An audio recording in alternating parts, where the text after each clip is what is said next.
SCORE Northeast Wisconsin and WHBY are pleased to bring you Biz Talk, a chance for you to hear from entrepreneurs and professionals as they share their experiences. From starting to sustaining growth, learn the skills needed for your business to be successful.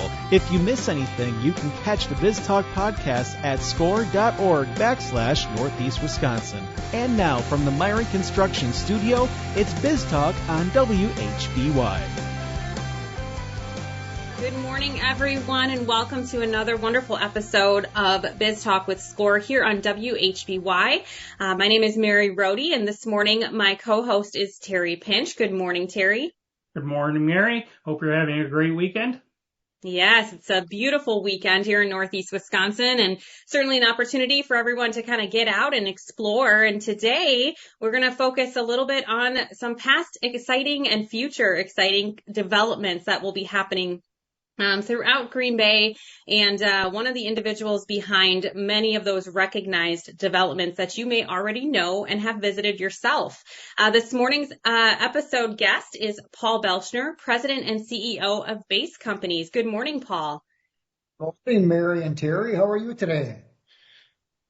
We are doing well. Thank you so much for taking a little bit of your time here to join us this morning and share a little bit more about Base Companies and some of those exciting developments that I teased out. I can't imagine there are not listeners out there that have not frequented many of the beautiful developments that you and your company have been a part of.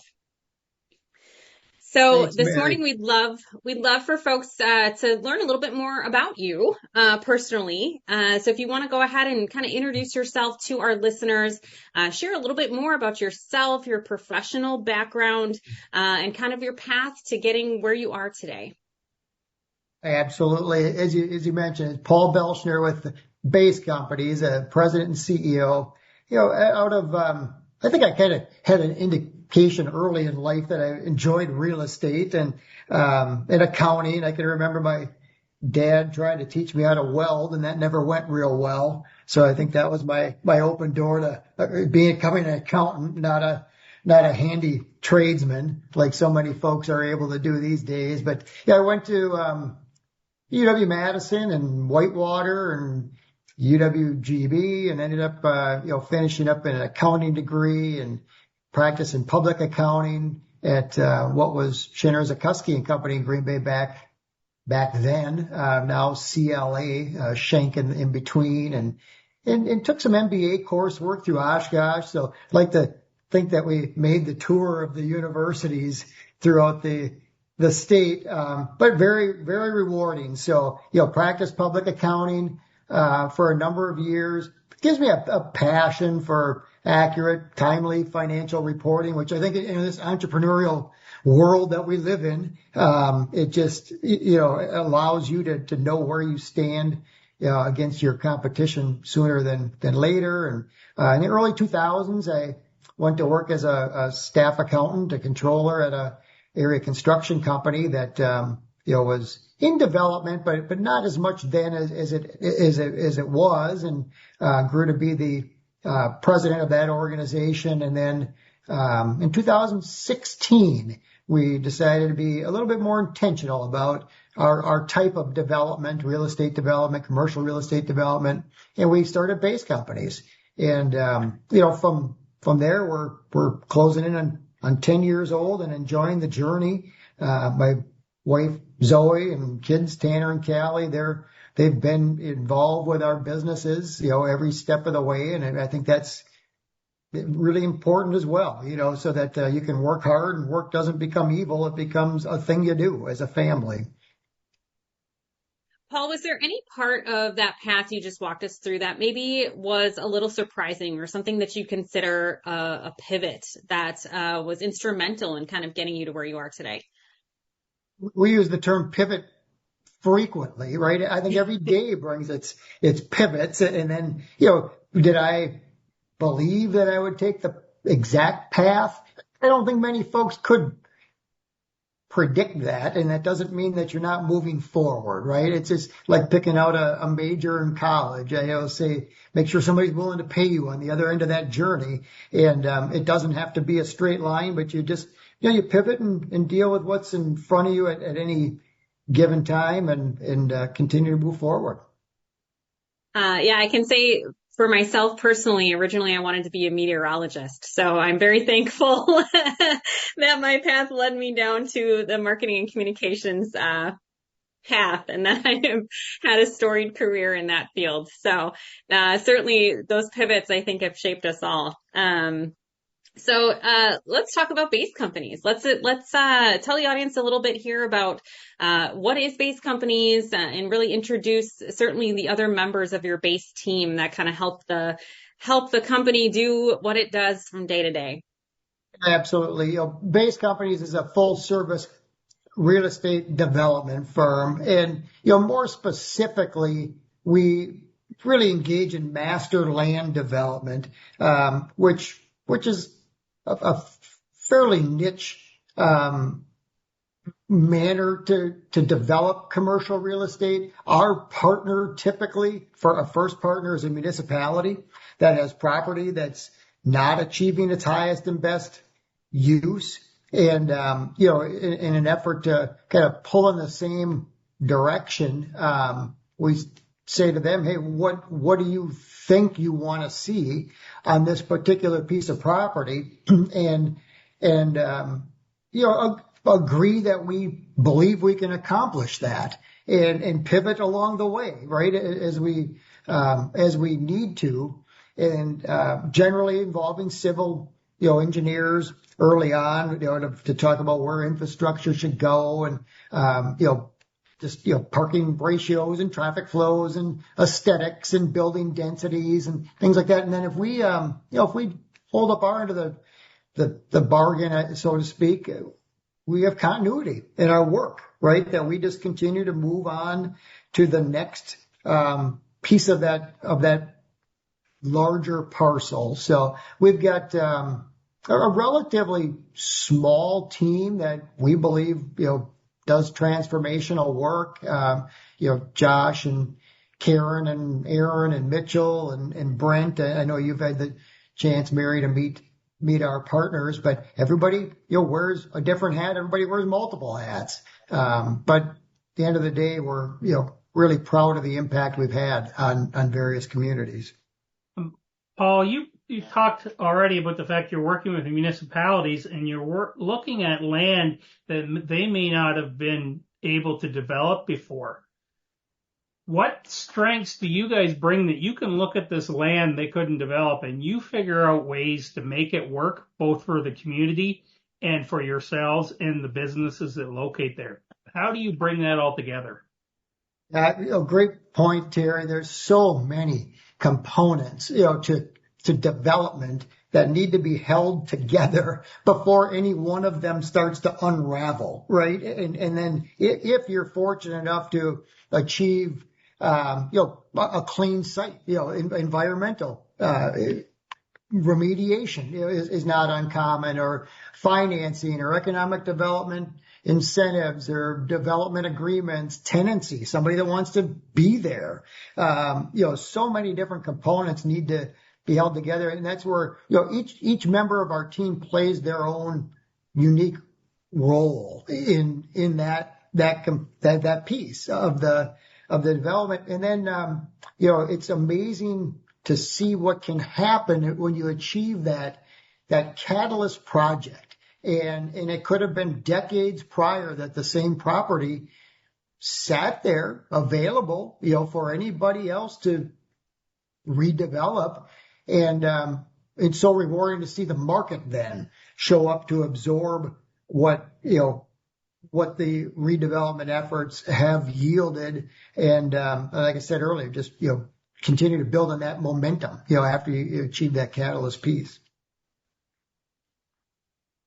So what are some of those development projects that some of our listeners may recognize base companies for? We're gonna talk about one in particular later in the show today that I get the fortunate luck to go to work to every single day. But aside from that particular project, what are some others that perhaps you like to hang your hat on as a company, as something that you're proud of?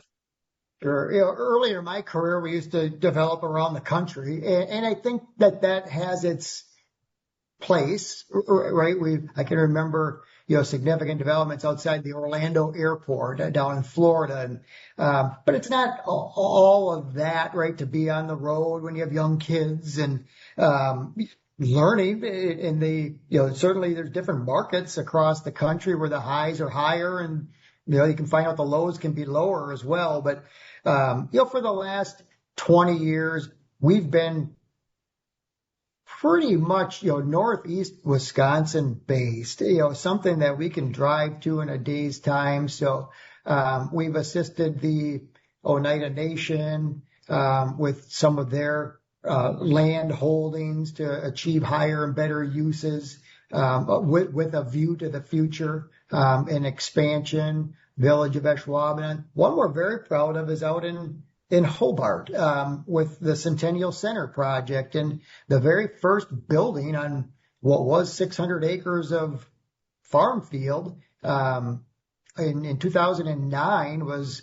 centerline machining and grinding. And we can remember a day preparing for a ribbon cutting and, moving cranes across a gravel road that had no sewer or water or internet or, any of those pieces. And now you look back 17 years later and say, oh my goodness, look at what that's become, with what they call Centennial Center now.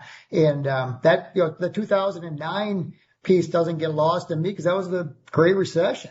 There just wasn't a lot of projects happening at that point. And we take a lot of pride in achieving those tough outcomes. In that case, the SBA played an important role, to share in that exposure of, real estate development with an SBA 504 loan. And, those tools were used to be a catalyst that ended up being the fastest, best performing TID district in the state of Wisconsin multiple years in a row.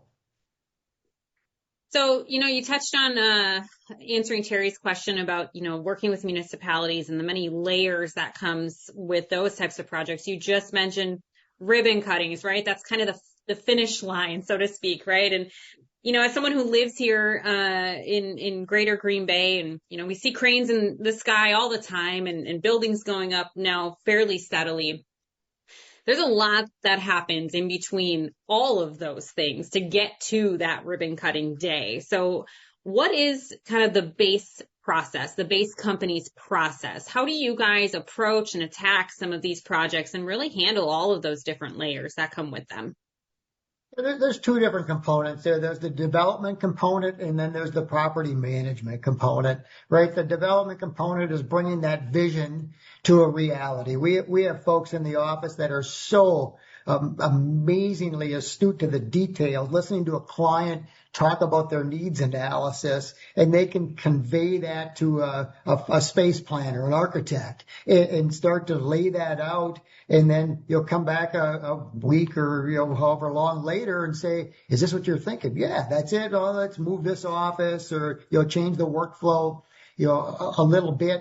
And at that point, you're working with a plan that is easily evolved, and then leads to municipal approvals at some point in time. But the more detail that you have in those plans and specifications, the less volatility you're going to see when it comes to vendor pricing, contractor pricing. Right? We don't want to go out and get an end deal that's prefaced on misinformation. So you certainly can't skip steps, and that plan evolution and the details behind those specifications are so crucially important. And I think if you do that right, now your banks believe in you, the appraisers believe in you, the community believes in you because you're meeting your assessed values.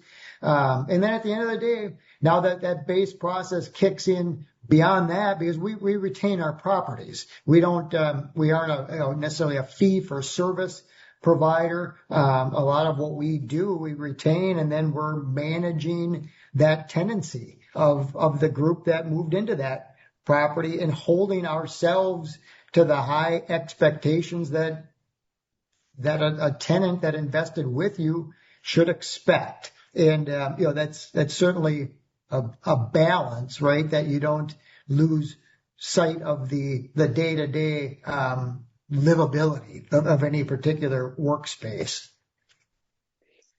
Well, with that, we've made it to our first break here. You are listening to Biz Talk with Score on WHBY, and we will be right back after these messages.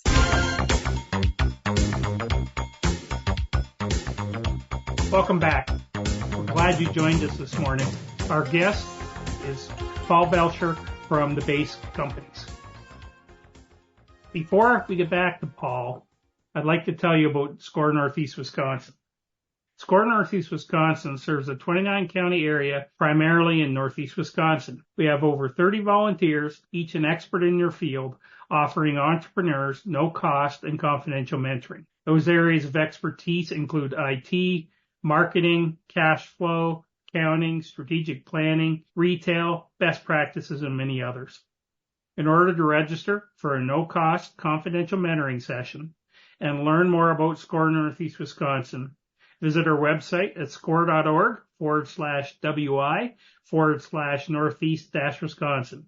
You can learn more about how the Score chapter can assist you with starting and growing your business, and you can complete an application for a mentoring session. Simply complete the online form and submit it. Within a few days, the Score mentor will be contacting you to set up a meeting. Remember, Score is no cost and offers experts who can offer assistance in many different areas. To get started, visit that website at score.org/WI/Northeast-Wisconsin. To support small business people, Score Northeast Wisconsin is always looking for new mentors. If you have experience that you'd like to share, we'd love to talk to you. We welcome volunteers with experience in all aspects of business. Small business owners need your help, and your experience can make a real difference to their success. So once again, go to that website, score.org/WI/Northeast-Wisconsin, and fill out the short application. We'll get back to you to explain more. And finally, this reminder about the Biz Talk with Score podcast. The Biz Talk with Score podcast brings the same real-world information and insights from experienced entrepreneurs and business leaders, just like Biz Talk with Score and WHBY. However, the podcast is available when you are, so listen and subscribe. It's available on most podcatchers and podcast apps. Thank you for joining us on Biz Talk, and now back to Paul. And Paul, as we get back to talking about the Base Companies, what do you find the most challenging about owning and operating a company? I'd like to believe that our challenges are less than others, just due to the superstars that we have as team partners at Base Companies, right? We try to enjoy our days and know that we're going to accomplish transformational work together. I think there's times where you might see that somebody's, goals or objectives may be a little bit different than yours. It's finding that balance where you can all kind of meet at the finish line together and achieve the same impactful results, knowing, as Mary, introduced earlier, that sometimes you might have to pivot and to kind of take a breath and say, okay, now I understand where you were going with this. Let's regroup and get there. And you talked earlier about how you'd been a leader of a similar company. What's different about being the president or CEO of a company and being the president and owner of a company? What makes those two roles different for you? I think you're just naturally, worried about those around you, right? You don't accomplish the impactful work that we have without having amazing people around you, including your family for that matter. And I'd be lying if it doesn't, if it didn't say that it doesn't keep you up a little bit every now and then, just making sure that you can repay that dedication to others by, protecting the core company. Paul, the industry that you're in, I think it's probably safe to say that it is in no way recession proof. It is not pandemic proof, right? It's going to ride the highs and ride the lows. And if you were to be sitting across the table from someone or, Paul 40 years ago, what would you say to that individual if they are just 100% all in, they're going to get into this real estate industry? What is that one piece of advice that you would have for them? Don't get ahead of yourself. Don't get greedy. Enjoy the good times. Enjoy the benefits of your hard work. You deserve that.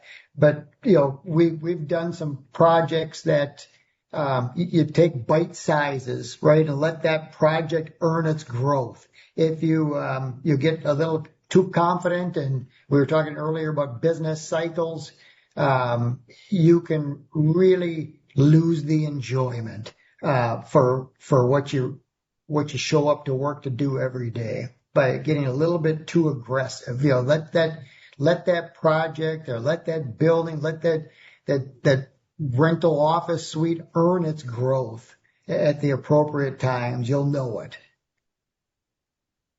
Okay, so we're at the point we're going to take our second break. You are listening to Biz Talk with Score and WHBY, and I'll be right back after these messages. Welcome back to another episode of Biz Talk with Score here on WHBY. My name's Mary Rhode, and co-hosting this morning with me here is Terry Pinch.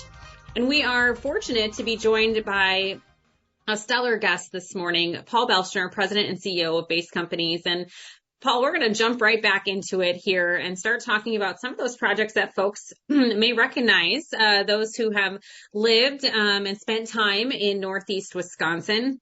And there's one certainly that is near and dear to my heart. It has been the home of my professional career for a number of years now, with so many different employers within the Rail Yard Innovation District. And it's not just a place that people can work. It is also a place people can live and play and recreate. And it's truly become a gem of the Broadway District in downtown Green Bay. And so I'd love for folks to hear right from you as far as how this vision truly came to life, certainly starting with the history of the land itself and the Larson Canning building.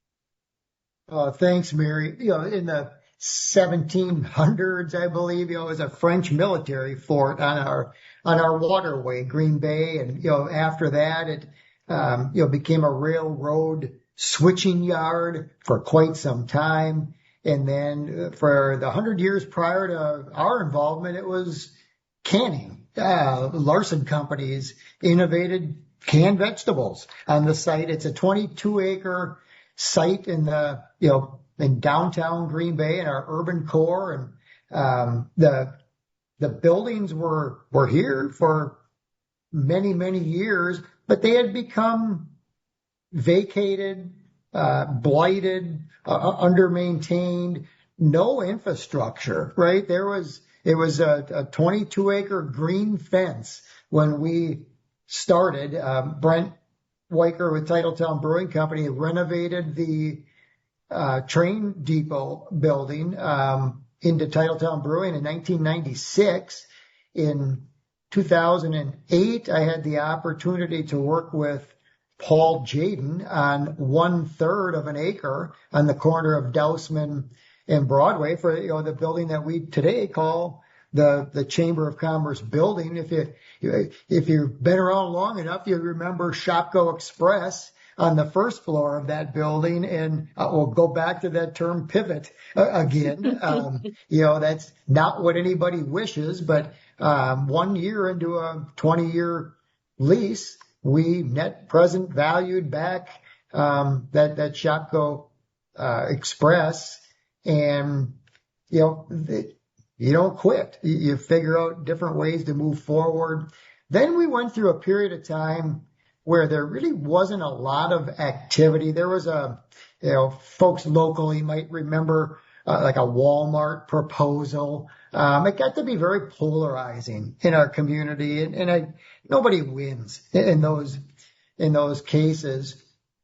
And in 2013, Titletown Brewing Company began to expand their brewing capacity into one of the Larson company's buildings. And that was the catalyst that, 13, 14 years later, we have now, we're 94.77% occupied on approximately 300,000 square feet of mixed use commercial space, the former Larson buildings. And we just don't take that lightly at all, that the community has showed up for us. But that was a 15-year endeavor, right? It doesn't happen overnight.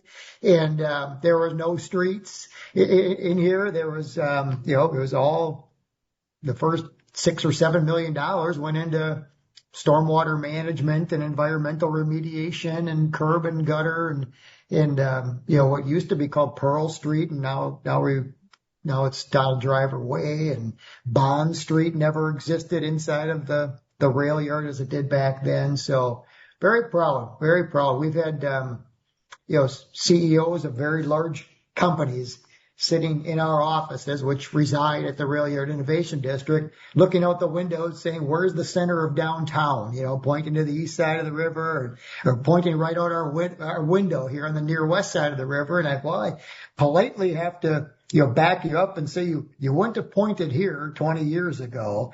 And, but it's an honor that they consider it, the part of our core downtown now. Yeah, I think anyone who, again, is familiar with the portion of downtown that we're talking about, it used to be the place 30 plus years ago that you sped through, right? You sped through those red lights. You did not want to be down there working, let alone finding something leisurely to do. And I think there's been so much amazing development that has happened and changeover that has happened with the riverfront area of downtown, and it's brought people. And your buildings within the rail yard are providing opportunities for people to not only start their dream as an entrepreneur, but also for folks to become more familiar with downtown and spend more time there. And so let's talk a little bit about the tenants that make up the multiple buildings within the Rail Yard Innovation District. Talk to us about the industry, some of the different sizes of spaces that you have, and certainly if there's any that are still available and that people can possibly check out to start their own business.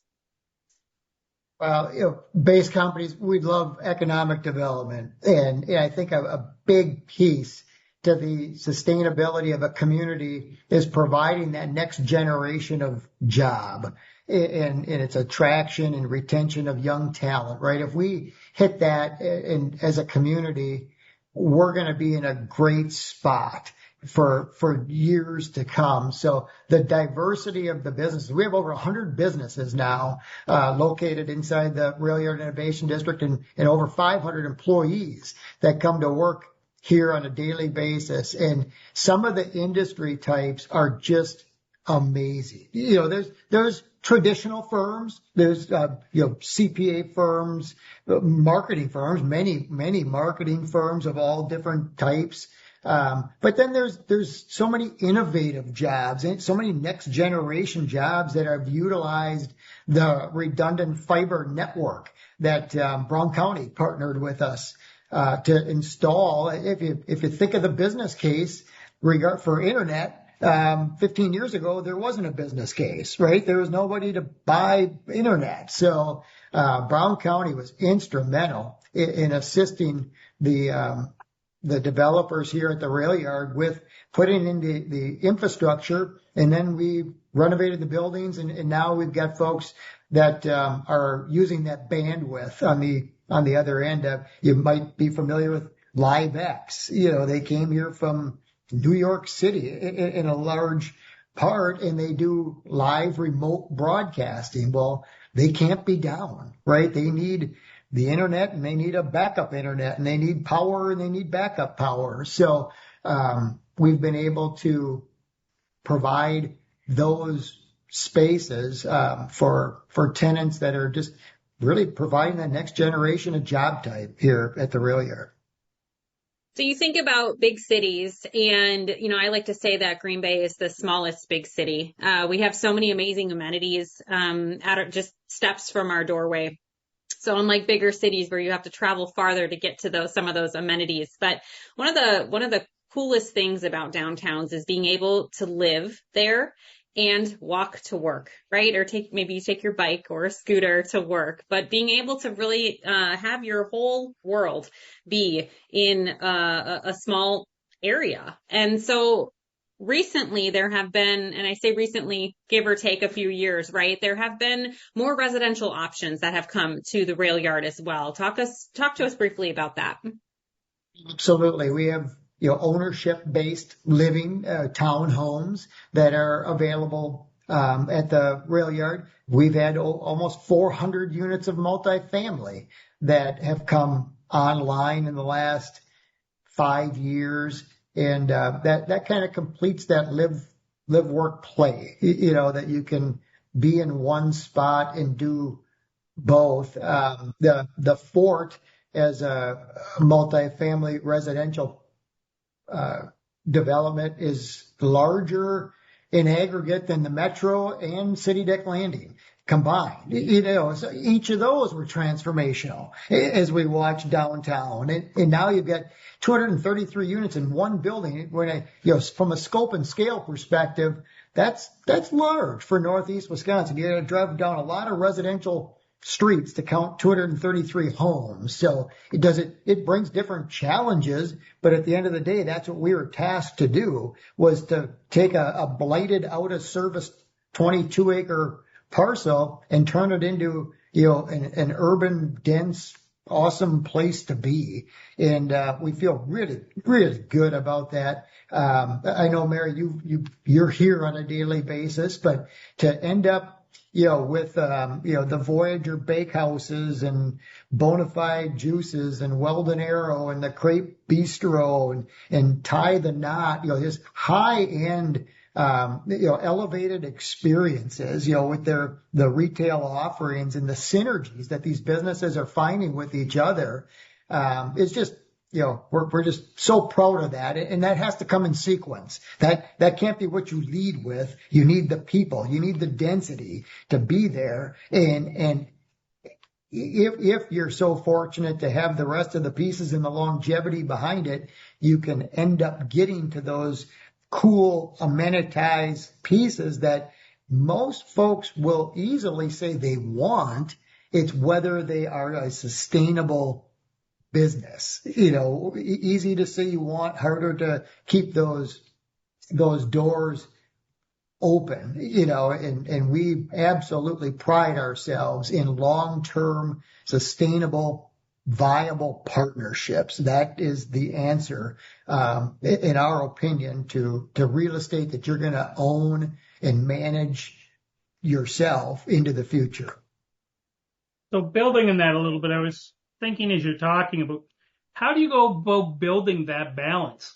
Because you want to bring in the jobs, you want to have the businesses, yet the businesses want the people there. And you have to build the utilities and the other things. So how do you plan to have that balance and expand at the right time? Absolutely, Terry. That's a great question. And that leads into the base process, right? That's that master land component and in frankly, the honesty to say that if somebody could tell you what an end product was going to look like 15 years later on 22 acres and hundreds of millions of dollars of investment, they're probably pulling your leg, right? At the end of the day, you work with who's sitting across the table from you, and you talk a lot and communicate and find that win-win outcome, right? We have a business plan. We're not going in blind. We're analytical. We're diligent in our processes. We know what market positioning we're looking for in our properties. But once and you don't deviate from that, right? Sometimes in the moment, you can take an easier choice. And ultimately, I would say that comes back to bite you, if it's a deviation from your business plan. So at the rail yard here, we we stick to the mid to mid-high elevated experiences, and those employers that commit to you, we owe that commitment back to them, right? To bring those amenities to their employees, and we really don't believe it exists anywhere else in Northeast Wisconsin. We want it to, right? Because that's just good for the community. We need more opportunities to attract and retain that talent. But that's a great question. So let's move a little bit north and a little bit west of downtown Green Bay and talk about the Centennial Center Marketplace District. You touched on it a little bit in a previous segment of this episode, but give us a little bit of some of the development specs and kind of geographical makeup of that property. It goes, builds off of Terry's point just a little while ago, is how do you manage what, comes when, and how does it all work together at the end of the day? As I mentioned earlier, in 2009 and 2010, we were building light industrial, out at Centennial Center. At that time already, which was 600 acres of farm field, there were folks saying, we want gas stations, we want food, we want, and you can't. It wasn't Oneida Street. There was no roads, right? There was no density.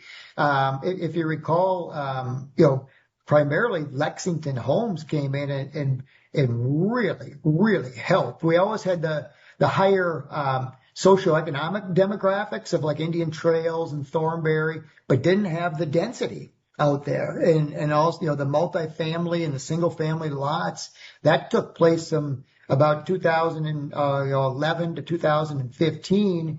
And at that point, we felt good about a first phase of a retail mall for what we'd call destination retail, right? That's something you're going to be okay driving out of your way 2 or 3 or 4 minutes for. The chiropractic, veterinary services, things where, it's like, look, if you have a relationship, you'll go find that business. It was still too early for some sandwiches and coffee on the run, those kind of things, right? That hadn't been built out to the point that it is. And we started that, must have been about 2016 or 17, with some destination retail and absorbed that space. And then we found that it was okay to build more and kind of gradually get into that market. Now we're, D2, Scott Subs, dentistry, more apartments.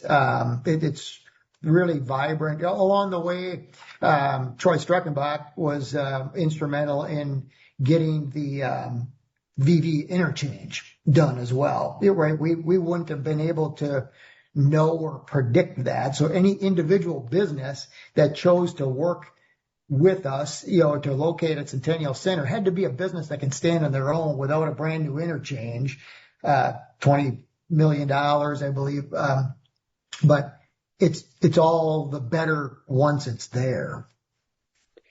Are there any future projects in the base company's pipeline that you would like to tease out here a little bit and tell us a little bit more? Every day brings the opportunity for future projects. We are so fortunate to have become a go-to organization in Northeast Wisconsin for real estate solutions. And we certainly hope that we're taking more headaches away from folks than we are, producing them. But we'll keep doing transformational work. Sometimes those projects in the future aren't as visible, right? It can be a $10 or $15 million renovation of an existing building or a new construction, and you see that. But just as importantly are the 100+ businesses that all needed, $20,000, $50,000, $100,000 build outs so that they could call a certain area home, right? And then our job is to make sure that they know that they made the right decision. So we've come to the point of taking our last break here. You are listening to Biz Talk with Score on WHBY. Welcome back to Biz Talk with SCORE on WHBY, and we'd like to take a quick moment here this morning to thank our generous sponsors for their support of Biz Talk. First is Haling & Associates. Haling & Associates helps small businesses and individuals not just prepare tax returns, but plan for the future. Haling & Associates, personal connection, positive results. Next is Johnson Financial Group. Wherever you are in life or the life of your business, Johnson Financial Group works to match the banking and wealth services needed to help you complete your mission. Thank you to the Business News for promoting our program in their bi-weekly business newspaper, serving Northeast Wisconsin with the latest business news and topics for the region. We are grateful for the support of Community First Credit Union. At its core, Community First Credit Union is a community of member owners where people work together to improve their financial well-being and help one another. Thank you to the New North, the Regional Marketing and Economic Development Corporation, who is an active supporter of SCORE. The New North facilitates economic growth and helps people in this region live their best lives. Thank you to Baird. Since 1919, Baird has guided families through investment, trust, estate, and tax planning advice. So no matter what the future brings, you can be confident you're ready because your family is Baird's focus. And lastly, we'd like to recognize the David L. and Rita E. Nelson Fund within the Community Foundation for the Fox Valley region for their generous donation to Biz Talk and SCORE, Northeast Wisconsin. And Terry, I'll turn the rest of the show over to you. Okay. And Paul, before we ask a few more questions, can you let our listeners know how they could find out more about BASE and your various offerings? Absolutely. BaseCompaniesLLC.com. Okay. So everybody hears about the development industry, but we talked about the cyclical nature of it sometimes. But as you look into the future, what are those unknown challenges facing you that you're kind of trying to prepare for or be ready to work through? They're necessarily unknown anymore, right? There's been a lot of inflationary pressures. Utility rates have gone up 8 and 9%, depending on what sectors of commercial utilities you're in, for 3-4 years running. Those are, increases that are far outpacing your typical, 2 to 3% annual rent increase. Cost to construct has been a pressure. Interest rates, certainly. We were, fortunate to have, some low cost basis and lower cost of funds. Well, every time those are resetting now, you're losing 150 to 200 basis points, putting some pressure on NOI inside of those